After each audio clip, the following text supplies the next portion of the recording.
Amin Rzayev debüt eləmişdi.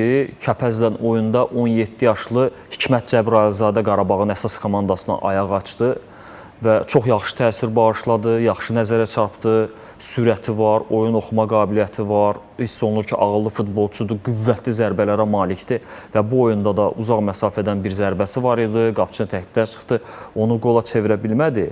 Bax, il yarım təxminən əvvəl Qarabağın Akademiyasına Avtomobil Hacıyev rəhbər təyin olundu.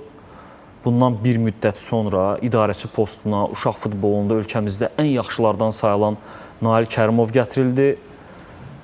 Sərhədçi stadionun meydançası genişləndirildi, infrastruktura əl gəzdirildi, oradakı mehmanxana Akademiyanın istifadəsinə verildi, uşaq məşqçilərin maaşları artırıldı, komandalar xarici turnirlərə yollamaya başladılar və cəmi il yarım vaxt keçib. Baxırıq ki, 15 yaşlı futbolçu, 17 yaşlı futbolçu artıq Qarabağın əsas komandasındadır və müəyyən iş gördükdən sonra demək ki, o gənc futbolçuları qazanmaq mümkün imiş.